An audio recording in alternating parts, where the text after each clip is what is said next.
Dear students,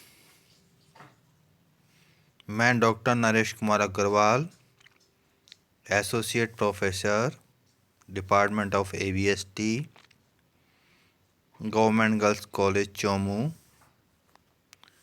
आज मैं correlation वाले चैप्टर में रैंक कोरिलेशन जो सहसंबंध ज्ञात करने की विभिन्न विधियां मैंने आपको बताई थी, इनमें से दूसरी विधि है रैंक कोरिलेशन। हम सबको पता है कि हमारे कुछ समंक ऐसे होते हैं जो संख्याओं में अभिव्यक्त नहीं किए जाते हैं, यानी कुछ समंक गुणात्मक तथ्यों को प्रकट करते हैं। इनको संख्याओं में अभिव्यक्त करना कठिन होता है, लेकिन इनको क्रम दिया जा सकता है। जो सबसे अधिक, उदाहरण के लिए जो सबसे अधिक सुंदर उसको पहला क्रम, लेकिन यह सब इसमें ऑब्जेक्टिविटी नहीं हो सकती, सब्जेक्टिविटी निश्चित रूप से होती है। इस विधि का प्रतिपादन स्पीयरमैन, प्रोफेसर चार्ल्स स्पीयरमैन ने किया था, इसलिए स्पीयरमैन रैंक कोरिलेशन भी इसको कहते हैं हम।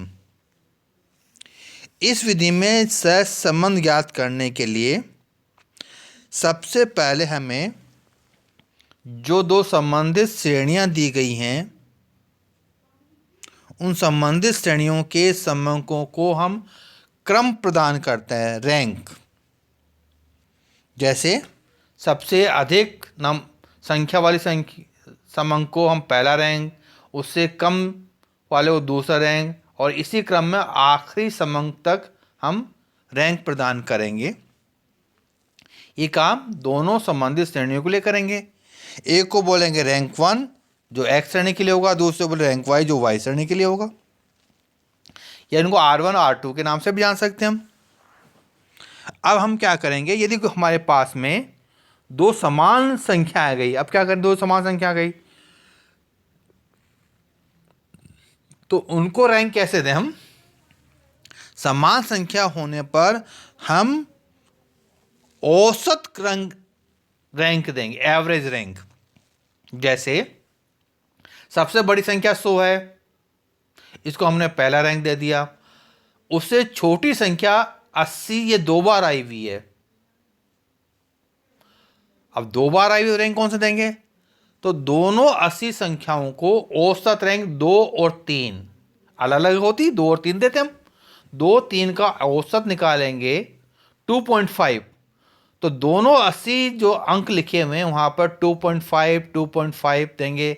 इसके बाद मान ली 77 संख्या लिखी हुई है, उसको हम अब चौथा रैंक देंगे। अब मान लीजिए चौथा रैंक देने के बाद में 60 ये 3 बार आए हुए हैं हमारे पास में, उससे छोटी संख्या, तो यहाँ पर चूंकि हम 4 रैंक दे चुके हैं, 5, 6 और 7, इनका औसत निकालेंगे और ये हमारे औसत आएगा 6। तो जहाँ भी 60 लिखे हुए हैं वहाँ पर हम छठा रैंक देंगे, 666 लिखेंगे, और अगली संख्या को हम 7th रैंक से स्टार्ट करेंगे। इस प्रकार जितने भी समंक दिए हुए हैं दोनों श्रेणियों में अलग अलग रैंक प्रदान करेंगे हम। अब रैंक प्रदान करने के बाद में दोनों रैंकों का अंतर निकालते हैं, रैंक 1 यानी रैंक X और रैंक Y, या रैंक 1 और रैंक 2। X में से Y या N1 में से 2 लेस करेंगे, और यह अंतर निकालने के बाद उनका वर्ग करेंगे, वर्ग का टोटल करेंगे। एक बात ध्यान रखिएगा, रैंक का जो अंतर निकालेंगे वो हमेशा 0 आएगा। यदि हमने 0 संख्या टोटल प्राप्त नहीं कर पाते हैं, इसका मतलब आप दोबारा चेक कर लीजिएगा, हो सकता है हमने कहीं गलती कर दी हो रैंक देते समय। अब अंतर निकाल लिया, इसके बाद हम फॉर्मूला रैंक का अंतर निकाल कर उसका वर्ग कर लिया, टोटल कर लिया, इसके बाद हम फॉर्मूला काम लेंगे। रैंक कोरिलेशन के लिए RR बराबर 1/12 M3 - M, RR बराबर 1 - 6 समीशन D² अपॉन N² - 1, इसका फॉर्मूला काम लेंगे।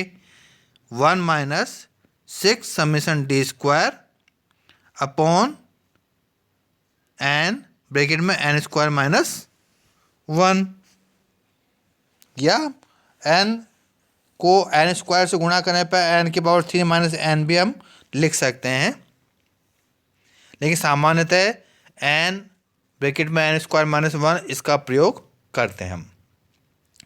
यहाँ पर समेशन डी स्क्वायर का मतलब रैंक का जो अंतर निकाला उनके वर्ग का गुणनफल का टोटल है। एन ये पदों की कुल संख्या है।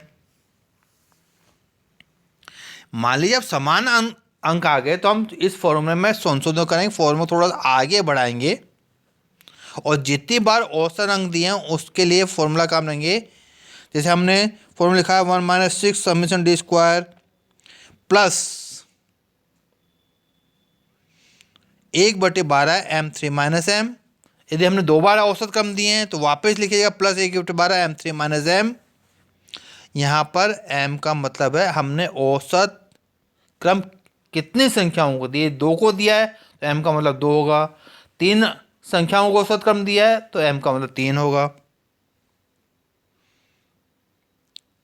मैं एक उदाहरण द्वारा इस क्वेश्चन को सॉल्व करता हूँ। एक उदाहरण लिया है मैंने। आपको 2 श्रेणियाँ दी हुई हैं, x श्रेणी और y श्रेणी। आपसे पूछा है कि आप रैंक कोऑर्डिनेशन के बीच में ज्ञात कीजिए। आपको x श्रेणी की वैल्यूज दी हुई हैं 48, 33, 49, 18, 14, 65, 24, 19 और 57। y श्रेणी की संख्या दी हुई हैं 12, 13, 29, 6, 15, 4, 29, 5 एंड 19। यानी कुल मिला के 10 संख्याओं x श्रेणी और y श्रेणी के लिए दी हुई हैं, यानी n बराबर 10। इनको आप सॉल्व करने के लिए टेबल में लिख दीजिएगा। x series 48, 33, 49, 18, 14, 65, 24, 19 and 57। अब हम देखिए इस श्रेणी में समान औसत क्रम देने की आवश्यकता नहीं है, सब संख्याएं अलग है, कोई भी समान संख्या नहीं है।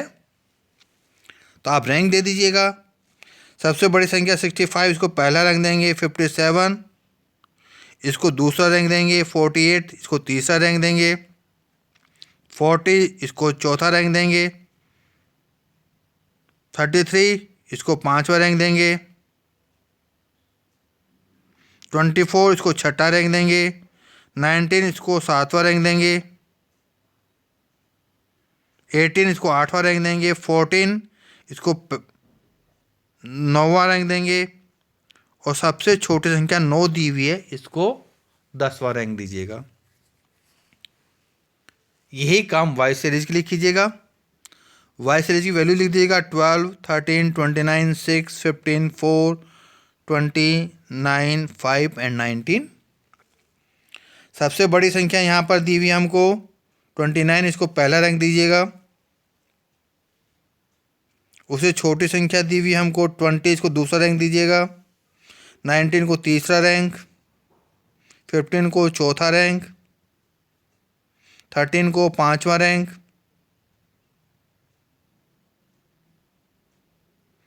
12 को छठा रैंक। 9 को सातवां रैंक।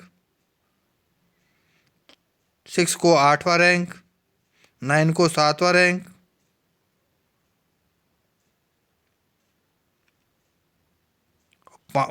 उससे छोटी संख्या दी हुई है 5, 5 को 9वां रैंक। और सबसे छोटी संख्या दी हुई है 4, इसको 10वां रैंक। यानी हर संख्या को रैंक मिल जाना चाहिए, कोई संख्या ऐसी नहीं है जिसको रैंक नहीं मिला है। तो दोनों श्रेणियों को हमने रैंक प्रदान कर दिया। अब इनका अंतर निकाल लीजिएगा। रैंक जो एक्स सीरीज का है उसमें से रैंक वाई सीरीज कम कर दीजिएगा। 3 माइनस 6 माइनस के 3, 5 माइनस 5 0, 4 माइनस 1 प्लस के 3, 10 माइनस 8 प्लस के 2, 8 माइनस 4 प्लस के 4, 9 माइनस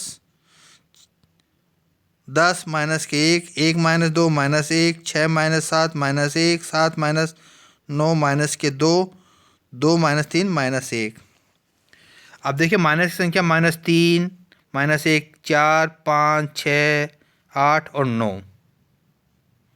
माइनस के 9 हैं, प्लस की संख्या भी 3, 2 और 4, इनका टोटल करेंगे 9 आएगी। 9 में से 9 कम करेंगे 0, जैसा मैंने शुरू में बताया था आपको कि जो हमारा रैंक का अंतर है D, ये हमेशा 0 आएगा। यदि 0 नहीं आता तो एक बार चेक कर लीजिएगा कि हमने कहीं रैंक देते समय या अंतर निकालते समय कोई गलती तो नहीं कर दी है। अब इसका वर्ग कीजिएगा। -3 को -3 से मल्टीप्लाई करेंगे 9, 0 को 0 से मल्टीप्लाई करने पर 9, 3 को 3 से मल्टीप्लाई करने पर 9, 2 को 2 से मल्टीप्लाई करने पर 4, 4 को 4 से मल्टीप्लाई करने पर 16, 1 को -1 से +1, -1 को 1 से +1, अगेन +1, -2 को -2 से +4, -1 को 1 से गुणा करने पर 1। इसका टोटल कर लीजिएगा। 9 + 9 + 4 + 16 + 1 + 1 + 1 + 4 + 1, इनका टोटल हो गया 46। क्योंकि कोई समान संख्या नहीं इसलिए फॉर्मूला लिख दीजिएगा। R = 1 - 6 summation D² upon n² - 1। इस फॉर्म में वैल्यूज पुटअप कर दीजिएगा। 1 - 6 समेशन D² वैल्यू की निकाली 46, तो 6 × 46, n = 10, तो n 10 - 1। सोल्व करेंगे 46 को 6 से मल्टीप्लाई करेंगे तो 276 अपॉन 10 को 10 से मल्टीप्लाई करेंगे 100, 100 में से -1 कम करेंगे 99, इसको 10 से मल्टीप्लाई करिएगा तो संख्या आगे 990, यानी 1 - 276 अपॉन 990।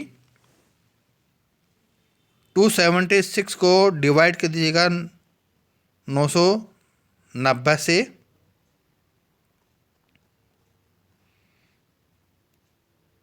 और उसमें एक में से इनको कम कर दीजिएगा तो आ जाएंगे प्लस के 0.72।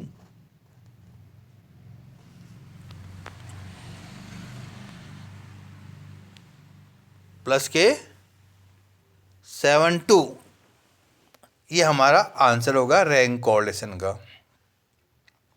एक बार वापस ब्रीफ कर देता हूं मैं कि हमने कैसे ज्ञात किया है। सबसे पहले दोनों श्रेणियों की संख्याओं को रैंक प्रदान किया हमने। इसके बाद दोनों श्रेणियों के रैंक का अंतर निकाला है। अंतर का टोटल हमेशा 0 होगा, जिसको D बोलेंगे यहां पर। इस D का वर्ग करेंगे, D² ज्ञात करेंगे, उसका टोटल करेंगे, फॉर्मूला लिखेंगे, फॉर्मूला में वैल्यूज पुटअप करेंगे, इसको सॉल्व करेंगे। फॉर्मूले में जो वैल्यू पुटअप की है, ये इसका ब्रीफ स्टेप्स होंगे क्वेश्चन को सॉल्व करने के। तो बहुत आसान है। आप लोगों को इसके बाद भी कोई कठिनाई लगे, कोई पॉइंट समझ में नहीं आया हो, औसत क्रम कैसे देंगे, औसत क्रम देने पर किस प्रकार से उसको सॉल्व करेंगे, ये मैं अगले वीडियो में आपको बताऊंगा।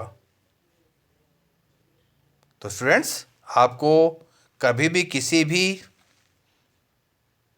पॉइंट को समझने में कठिनाई हो रही हो तो आप अपने प्रॉब्लम को व्हाट्सएप पर या मुझे फ़ोन पर बताकर उसका समाधान प्राप्त कर सकते हैं। Thank you.